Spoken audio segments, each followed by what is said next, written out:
Com o Revista Geral, e você pode assistir e ouvir os nossos programas anteriores acessando o site www.ascobom.org.br e ficar por dentro de tudo que acontece nos bastidores da segurança pública de Minas Gerais. Antes do intervalo, a gente estava falando, Denilson, sobre essa questão do Bolsa Olímpica e do Bolsa Copa. A Polícia Civil também vai ser contemplada, caso esse decreto se estabeleça, porque eu acredito que ele não será implementado, porque, primeiro, que para a Copa do Mundo acho que não há tempo hábil, né, para resolver todas as questões pertinentes ao decreto, as exigências, e também guarda municipal, bombeiros, né, militares, civis e bombeiros. Como é que você avalia esse decreto? Você também concorda com o Coronel Mendonça, com o Sargento Rodrigues? Primeiramente, agradecer aqui o convite mais uma vez, saudar aqui esse nosso dileto amigo, né, o Sargento Rodrigues, você, né, Márcio, o nosso Coronel Mendonça, Cabo Julinho, demais companheiros aqui da bancada, e, é claro, os nossos ouvintes da 107, especialmente o Edson, que é o nosso agente, né, penitenciário e também que trabalha aí com sócio educativo, que está nos ouvindo, e o nosso dileto Zé Maria Cachimbim, que está aqui todo sábado nos ouvindo. Aquele abraço. Mas o assunto, ele é um assunto interessante, porque veja bem, eu tenho uma opinião tanto quanto diversa dos demais companheiros. Por quê? Com o advento da Constituição Federal em 88, criou-se certos limites para a atuação dos entes federados. A União, o Estado, os municípios e o Distrito Federal. E o nosso grande gargalo, no que se tange à segurança pública, é o poderio avassalador que os governadores têm. Remonta até os senhores feudais do tempo antigo, lá da Idade Média. Ele vê os comandantes, né, os governadores, são comandantes em chefe das forças policiais. Então eles têm um poder sobremaneira. Então o governo federal, por mais que queira, não consegue penetrar, quebrar essa barreira que impede de se fazer justiça, de se reorganizar, de se reestruturar as forças, inclusive os pisos salariais. Por isso que você vê essa discrepância. Um código penal, uma modalidade de crime, né? E as forças policiais totalmente desestruturadas para esse combate. Então são 27 polícias diferentes. Com salários fragmentados. Salários fragmentados sai da cabeça do governo, dos governadores. Então eu acredito que esse momento é ímpar para que o bode colocado na sala, que é esses decretos da Bolsa, do Pronas, porque o Pronas, como que nasceu o Pronas? Foi feita uma proposta para os governadores em 2005 de fazer um piso salarial nacional. A maioria dos senadores são ex-governadores e os deputados são vassalos dos governadores. É lamentável, mas essa é a realidade. Não tem independência para agir. Deputados federais, principalmente. Não tem independência para agir. As bancadas se organizam de acordo com o interesse. O que acontece? Não toparam. Não quiseram. Então o governo teve que criar um dispositivo que são o quê? Os cursos, as bolsas de formação. Aí o policial que se destacar, que fizer inscrição, que tem um limite variado, né, limitado mesmo, vai receber. Com isso, o que acontece? Quebra-se a paridade, cria-se uma distorção na base e o pior, desses servidores. Só fazendo uma vez.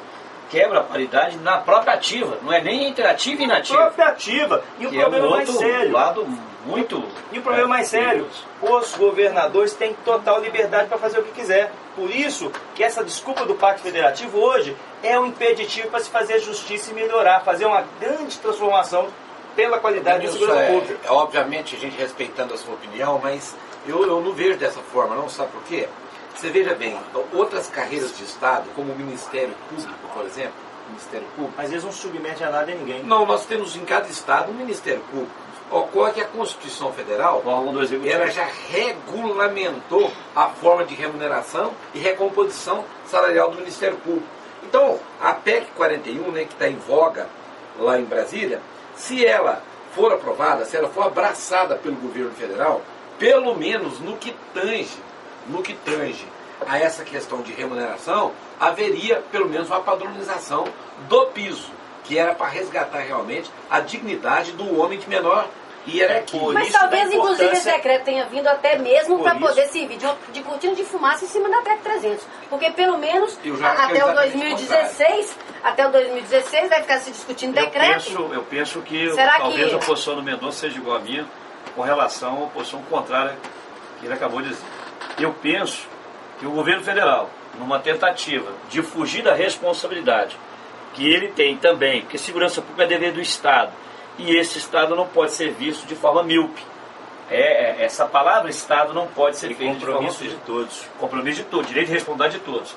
Então eu entendo que esse Bolsa Copa e Bolsa Olímpico é uma fuga, é um paliativo, é uma tentativa de não encarar a votação da PEC 300 ou a PEC 41 ou a 542, aliás, a 549, que está lá tramitando em Brasília. O que nós precisamos, na verdade, definitivamente, para essa questão salarial de Polícia Civil, Polícia Militar e Bombeiro Militar, é alterar os artigos 37 e 39 da Constituição da República, fixando a remuneração.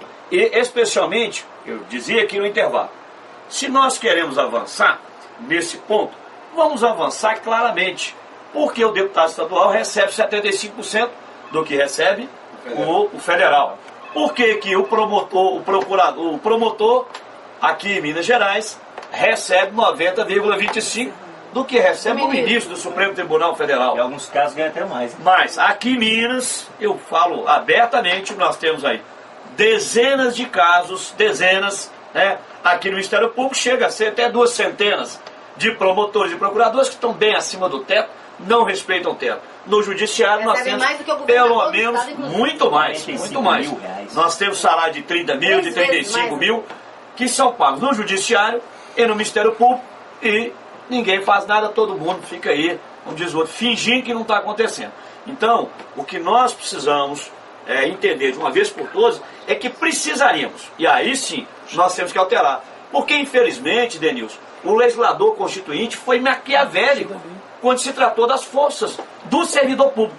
Não vou falar das forças de segurança, do servidor público, foram maquiavélicos, porque há uma lei lá, artigos expressos da Constituição da República vedando a equiparação ou atrelamento do salário do servidor público com qualquer outro referencial, salário mínimo, qualquer outra situação. Então, agora, por que que para os membros de poderes ou integrantes do Ministério Público essa atrelação é feita? Agora, Rodrigues, tem uma coisa que a gente tem que resolver. Mas foi isso que eu disse, eu achei que esse decreto é uma cortina de fumaça. Nós, policiais, nós somos carreira típica de Estado. Em Minas Gerais está errado desde que a Constituição foi estabelecida, que aqui paga salário. Porque se fosse subsídio, pelo menos o problema da paridade estaria resolvido. Porque nós, de acordo com o artigo 26 da Constituição Federal, determina, policiais são carreira típica de Estado, não poderá perceber salário.